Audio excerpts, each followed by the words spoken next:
झंड जी, खेसारी लाल यादव का सारेगामा से गाना कैसे आ रहा है? कैसे आ रहा है मतलब ऐसे ऐसे ऐसे ऐसे ऐसे।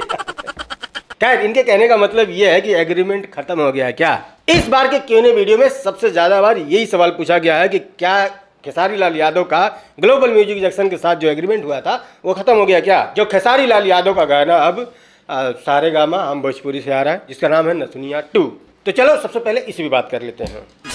हाँ जी, तो काल है। ठीक है, खेसारी लाल यादव का एक गाना आने वाला है जिसका नाम है नथुनिया 2, और वो गाना सारेगामा हम भोजपुरी से आने वाला है।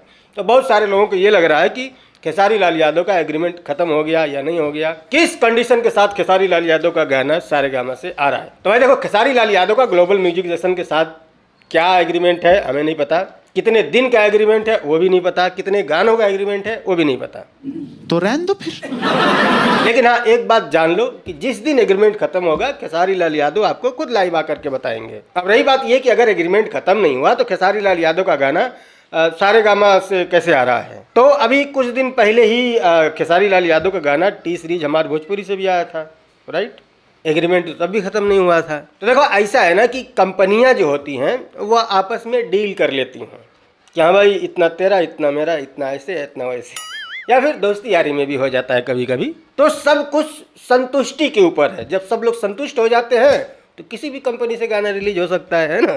तो उसी आधार पर खेसारी लाल यादव का गाना भी सारेगामा हम भोजपुरी से आ रहा है। रही बात एग्रीमेंट की, तो मुझे जहाँ तक लगता है कि अभी एग्रीमेंट खत्म नहीं हुआ है। खैर, अगला सवाल लिखने वाले हैं पंकज पासवान। लिखते हैं, मैं तो आपका बहुत पुराना सब्सक्राइबर हूँ पर मैं फर्स्ट बार क्वेश्चन पूछ रहा हूँ। राजन सिंह मुकुट बोल रहे थे पवन सिंह एक गाना के 20 लाख लेते हैं बट चैट जीपीटी से सर्च करने पर 3-4 लाख बता रहा है। एआई टूल चैट जीपीटी से ना। तो देखो ऐसा है कि जो चैट जीपीटी है वो पवन सिंह का मैनेजर तो है नहीं कि उसको एक्यूरेट पता ही है कि पवन सिंह कितना लेते हैं, और ना ही राजन सिंह मुकुट पवन सिंह के मैनेजर हैं। तो एकदम एग्जैक्ट नंबर कोई नहीं बता सकता। लोग अंदाजा लगाते हैं कि हम शायद इतना होगा शायद उतना होगा। असल में पवन सिंह कितना लेते हैं वो तो या तो पवन सिंह को पता होगा या उनके मैनेजर को पता होगा। बाकी हो सकता है कि उनके आसपास रहने वाले लोगों को भी पता हो। लेकिन इतना मैं आपको बता सकता हूं कि किसी भी गाने के लिए किसी भी सिंगर का हमेशा फिक्स रेट नहीं होता है। हर गाने का अलग अलग बजट होता है, अलग अलग फीस होता है। कोई पूरा गाना ही 5 लाख का होता है तो 5 लाख पूरा पवन सिंह तो नहीं लेंगे ना।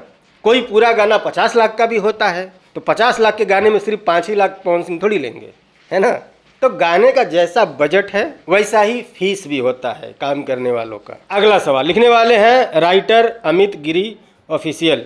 लिखते हैं, झंड जी पहली बार कुछ पूछ रहा हूँ, बताना ज़रूर। आप सब भोजपुरी इंडस्ट्री को एल्बम इंडस्ट्री कहते हैं क्योंकि फिल्में अच्छी नहीं बनती, पर जब अच्छी फिल्में बनती हैं तो आप लोग सपोर्ट नहीं करते। अभी निरहुआ का फिल्म का ट्रेलर आया है, हमार नाम बा कन्हैया, बहुत अच्छा ट्रेलर है, आप रिव्यू वीडियो क्यों नहीं बनाएं? देखो ऐसा है ना कि इसलिए नहीं बनाया कि मैं बनाना नहीं चाहता हूँ, बल्कि इसलिए नहीं बनाया कि मैं बना ही नहीं पा रहा हूँ। ठीक है, इस चैनल पर आप जा कर के देखिए कि एक वीडियो आई है, वो आई है 1 महीने बाद, तो 1 महीने से कंटिन्यू वीडियो नहीं बन पा रही है। मेरे मेन चैनल पर भी महीने में वही इक्का दुक्का वीडियो आ जा रही है। तो ये जो वीडियो आ रही है वो सिर्फ इसलिए आ रही है कि चैनल को ज़िंदा रखना है, इसलिए। असल में बात यह है कि मैं मेंटली बहुत ज़्यादा फ़िलहाल डिस्टर्ब चल रहा हूँ। ओके, मैं वीडियो बना ही नहीं पा रहा हूँ, दिमाग बहुत डिप्रेशन में है। तो फ़िलहाल अभी ये 1-2 वीडियो आ रहा है, मुझे लगता है कि कुछ दिन में ये भी बंद हो जाएगा आना। ठीक है, देखते हैं क्या होता है। ओके, अगला सवाल भी के म्यूजिक वर्ल्ड। लिखते हैं, नमस्ते झंड जी, क्या पवन सिंह और मनीष कश्यप आने वाले इलेक्शन में एक साथ नज़र आ सकते हैं? दोनों के फोटो पोस्ट के कैप्शन से आपको क्या लगता है? मैंने ऐसा कोई फ़ोटो देखा नहीं है। रही बात पवन सिंह और मनीष कश्यप का इलेक्शन में एक साथ नज़र आने की, तो भाई पॉलिटिक्स में कुछ भी इम्पॉसिबल नहीं होता। ओके, कुछ भी हो सकता है, साथ आ भी सकते हैं, नहीं भी आ सकते हैं। अगला सवाल लिखने वाले हैं लोला टोपा। है नाम थोड़ा अजीब नहीं लग रहा है? खैर, लिखते हैं, झंड जी क्या खेसारी लाल कैरियर खत्म हो गया है? खत्म हो गया, बाय बाय टाटा। है दैया।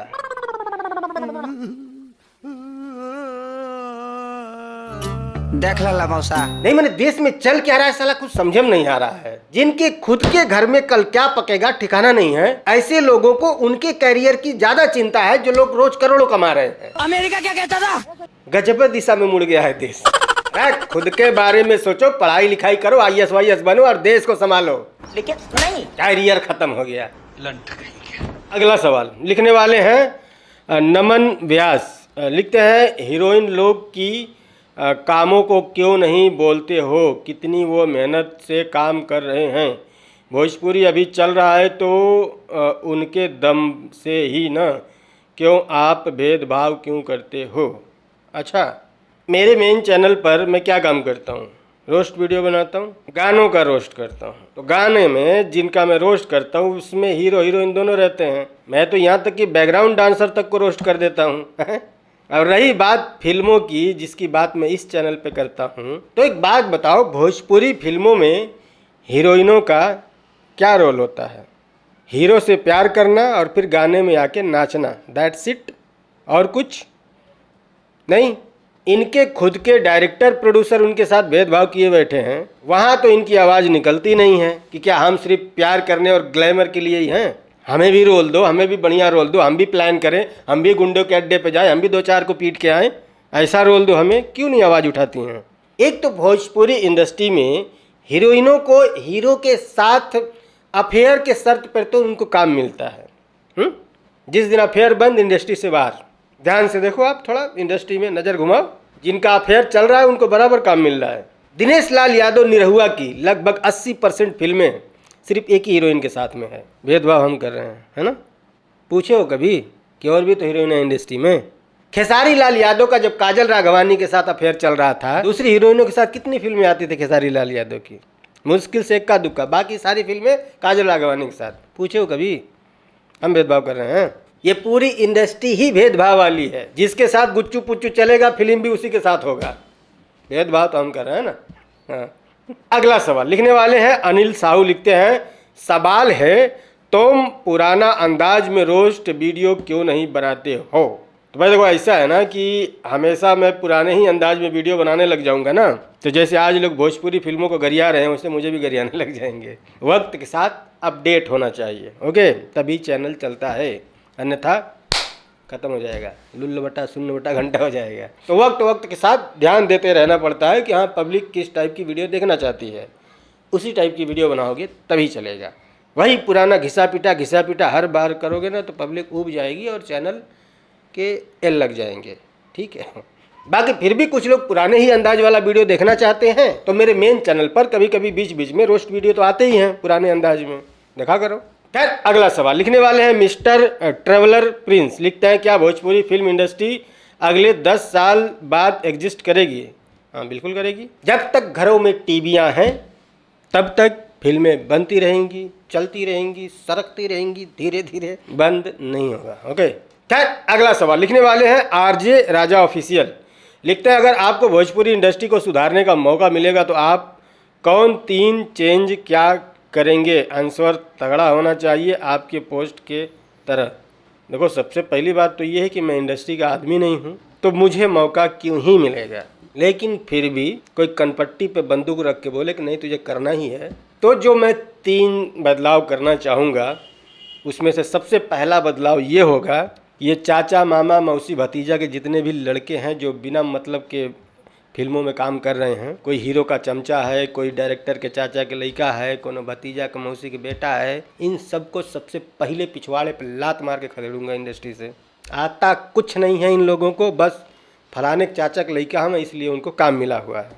तो इनको तो सबसे पहले इंडस्ट्री से बाहर करो और किसी नाटक मंडली में जाओ, किसी इंस्टीट्यूट में जाओ, वहाँ से आर्टिस्ट पकड़ के लेके आओ जो असली में कलाकार हों, जिनको कलाकारी आती हो, ऐसे लोगों को पकड़ के लेके आऊँगा और उनसे काम करवाऊँगा। दूसरा बदलाव जो मैं करना चाहूँगा वो ये कि मैं यूपी कंटेंट बेस्ड फिल्म बनाऊँगा और भाषा रखूँगा अवधी। मकसद होगा यूपी की ऑडियंस को टारगेट करना। यूपी की ऑडियंस को टारगेट करने के 2 फायदे होंगे। पहला ये कि यूपी की जनसंख्या बड़ी है और यूपी में एक बहुत बड़ी सिनेमा प्रेमी कम्युनिटी भी रहती है जिनको ज़्यादा वेब सीरीज़ देखना पसंद है। फिल्म भी मैं उसी टाइप की बनाऊंगा। और दूसरी बात ये कि बिहार में फिल्म प्रेमी दो टाइप के हैं। पहला तो थोड़े सोफिस्टिकेटेड हैं जो भोजपुरी सिनेमा नहीं देखते हैं, और उनकी भोजपुरी सिनेमा ना देखने की जो वजह वो बताते हैं कि बहुत ही चीप लगता है। भोजपुरी फिल्मों में जो डायलॉग्स बोले जाते हैं, हाँ ये बात मैं भी मानता हूँ, बहुत ही जो डायलॉग बोले जाते हैं बहुत ही निचले स्तर के चीप होते हैं कि हगला भी ना मर जाइबे तो पदला भी ना मर जाइबे, इस टाइप के। तो वो जो ऑडियंस है जिनको भोजपुरी फिल्म चीप लगता है, फिल्म वो भी देखते हैं, साउथ इंडियन फिल्में देखते हैं, हॉलीवुड की फिल्में देखते हैं, बॉलीवुड की फिल्में देखते हैं, बस भोजपुरी फिल्में नहीं देखते हैं। तो अवधी भाषा में फिल्म बनाने से आप उन्हें भी टारगेट पे ला दोगे। और तीसरा जो मैं सबसे बड़ा काम करूँगा कि अगर इस फिल्म को रिलीज़ करने के लिए सिनेमाघर कम मिले तो मैं ज़्यादा यूपी के सिनेमाघरों को टारगेट करूँगा। ये 3 बदलाव मैं करूँगा। चैलेंज करता हूँ मैं, 10 साल के अंदर में इंडस्ट्री पटरी पे आ जाएगी। लेकिन फ़िलहाल ये लोग जैसा काम कर रहे हैं, मैं ये भी चैलेंज करता हूँ अगले 100 साल तक इंडस्ट्री जहाँ है वहीं रहेगी, उससे 1 इंच आगे नहीं बढ़ेगी। हाँ 5 फीट पीछे भले ही चली जाएगी, 1 इंच आगे नहीं जाएगी, लिख के देता हूँ मैं। खैर अगला सवाल लिखने वाले हैं मनीष राइट ब्लॉग्स। लिखते हैं, पूछना यह था सर जी कि मुंबई में मराठी भाषा को लेकर यूपी बिहार वालों को मारा जा रहा है, ये कहाँ तक सही है? हमें तो ऐसा नहीं लगता है कि भाषा से प्रॉब्लम है, हमें ऐसा लगता है भाषा एक वजह है, बस इन्हें लगता है कि हमारा रोज़गार यह लोग खा जा रहे हैं। तो हमारे यहाँ के मीडिया चैनल वाला यह सब सरकार को क्यों नहीं दिखती, हमें ऐसा लगता है। भाई देखो बहुत लंबा है आपका, पढ़ूंगा तो शाम हो जाएगा। असल में देखो क्या है ना कि ये सब कुछ पॉलिटिक्स है, ठीक है, ना किसी को रोजगार की समस्या है, ना किसी को कुछ समस्या है। समस्या बस अपनी मौजूदगी दर्ज करानी है कि भाई हम अभी हैं अस्तित्व में। और ये मौजूदगी कौन दर्ज कराना चाहता है? एक पार्टी है जिसका नाम है मनसे, महाराष्ट्र नवनिर्माण सेना। ये पार्टी आज के लगभग 14-15 साल पहले बनी थी, और जब ये पार्टी बनी थी इसको बनाया था राज ठाकरे ने। तो उन्होंने इस पार्टी को बनाया था जिसका नाम रखा महाराष्ट्र नवनिर्माण सेना। तो उस टाइम पर लोगों को बताने के लिए कि हम भी पॉलिटिक्स में आ गए हैं और हमारी एक नई पार्टी बन गई है, कैसे बताएंगे? मराठी वर्सेस यूपी बिहार वालों के बीच में तगड़ा मारपीट हुआ था। तो उस टाइम पर इसका उनको लाभ भी हुआ था, और कई सारे उनके एमएलए भी जीत के आए थे, और शायद 1-2 सांसद भी जीते थे। उस टाइम पर बड़ा बोलबाला था, नाम था। फिर बाद में वहाँ की पब्लिक को लगा कि ये तो यार बेकार है, किसी काम का है नहीं, तो वहाँ के जनता ने इनको वोट देना बंद कर दिया। और आज के समय में ना उनका कोई विधायक है, ना उनका कोई सांसद है। कई सालों से मेहनत कर रहे हैं लेकिन उखड़ कुछ नहीं रहा है। तो फिर वापस से ये वही रास्ता अपनाना चाहते हैं कि दंगे करवाओ, मारपीट करवाओ, और फिर से चर्चा में आओ, ताकि लोग जाने कि हाँ हम अभी जिंदा हैं, ठीक है। तो ये जो कुछ भी नौटंकी ड्रामा कर रहे हैं भाषा वाला, ये सब महाराष्ट्र नवनिर्माण सेना वाले कर रहे हैं, ओके। इनके जो मुखिया हैं वो राज ठाकरे, हाँ, तो उनकी पार्टी है। यहाँ पर अगर किसी को कुछ करना चाहिए तो वो सरकार को करना चाहिए, क्योंकि वहाँ भी बीजेपी की सरकार है, यूपी में भी बीजेपी की सरकार है, और बिहार में भी जॉइंट बीजेपी की सरकार है। तो इनको आपस में बैठ के कुछ मीटिंग करना चाहिए ना, मामले को सुलझाना चाहिए कि भाई क्या चल रहा है। दूसरी बात कि यूपी बिहार की जो गवर्नमेंट है ये लोग भी कुछ नहीं बोल रहे हैं, हाँ जाओ खाओ मार जाओ, इनको घंटा कोई फर्क नहीं पड़ रहा है, तो भाई खाओ मार, क्या ही कर सकते हैं। खैर अगला सवाल लिखने वाले हैं जितेंद्र कुमार। लिखते हैं, जंड जी नमस्कार, आप भोजपुरी फिल्मों को सपोर्ट पहले की तरह नहीं कर रहे हैं। भाई देखो ऐसा है ना कि जब पहले क्या था ना कि मुझे ऐसा लगता था कि भोजपुरी सिनेमा इसलिए पीछे है क्योंकि इनको सपोर्ट नहीं मिलता, ठीक है। तो मैंने भी सोचा कि चलो भाई अपने से जितना हो पड़ता उतना करेंगे, है ना, ज़्यादा कुछ तो नहीं कर सकते हैं, वीडियो बना देंगे सपोर्ट में। बाद में पता चला कि ये लोग पीछे इसलिए नहीं है कि उनको सपोर्ट नहीं मिल रहा है, ये लोग इसलिए पीछे कि इनको करना ही नहीं आता है। तो मैंने सोचा कि छोड़ो, बिना मतलब क्यों टाइम वेस्ट करें, ओके। अगला सवाल लिखने वाले हैं विश्वजीत उपाध्याय ऑफिशियल। लिखते हैं, जंड जी आजकल आप यूट्यूबरों का रोस्ट क्यों नहीं कर रहे हैं जो अपने एक्टरों को के बड़ाई के चक्कर में एक दूसरे को नीचा दिखा रहे हैं। बात यह है कि हमारे घर से कहा जा रहा है, जिसको जो समझ में आ रहा है वो कर रहा है, करने दो। बात यह है ना कि आजकल सबको स्ट्राइक मारना आ गया है। यूट्यूब में एक फीचर है कि भाई स्ट्राइक कैसे मारते हैं। तो पहले शायद लोगों को थोड़ा कम पता था कि स्ट्राइक मारते कैसे, आजकल सबको पता चल गया है। तो बेहतर है ना, किसी को क्यों डिस्टर्ब करे कि कोई घूम के आके मार दिया स्ट्राइक, तो है ना। तो कौन किसको नीचा दिखा रहा है, कौन किसको ऊपर दिखा रहा है, उससे अपने दद्दा का कहा जा रहा है ना। जिसको दिखा रहा है वो जाने, वो जाने। खैर, अगला सवाल लिखने वाले हैं सुहेल स्नेही ब्लॉग। ओके, लिखते हैं आपको छक्का फैन विरोध कर रहा है सब इंस्टाग्राम पे। करने दो, जिसके पास जो काम है वो कर रहा है। इंस्टाग्राम पे क्या हो रहा है मुझे नहीं पता है, मुझे इतना समय नहीं है, ठीक है। मैं इंस्टाग्राम कभी कभी खोलता हूँ तो मैं डायरेक्ट मैसेज में जाता हूँ, किसी ने कोई मैसेज किया तो वो देखता हूँ, दैट्स इट, बाकी कुछ मैं नहीं देखता। ओके, अगला सवाल लिखने वाले हैं फनी बॉय। लिखते हैं हमारा नाम बा कन्हैया, भोजपुरी फिल्म का ट्रेलर के बारे में अच्छी बातें बताएं। अच्छा, अच्छी बातें बताऊं, समस्या यही होती है, ठीक है। अगर आप कहते कि आप अपना ओपिनियन बताओ तो कोई बात बनती, लेकिन आपको सिर्फ अच्छी बातें सुननी है, तो मेरे ही मुंह से क्यों सुननी है। आंख बंद करो और मन में सोच लो कि मैंने अच्छी बातें बोली, बस बात खत्म, और क्या। खैर, अगला सवाल, ओ खत्म हो गया। तो बस आज के लिए इतना ही। वीडियो पसंद आया तो लाइक करना, पसंद नहीं आया तो डिसलाइक भी कर सकते हो। क्या पसंद नहीं आया कमेंट में जरूर लिखना, पसंद आया तो भी लिखना। मिलता है अगली वीडियो में, बाय।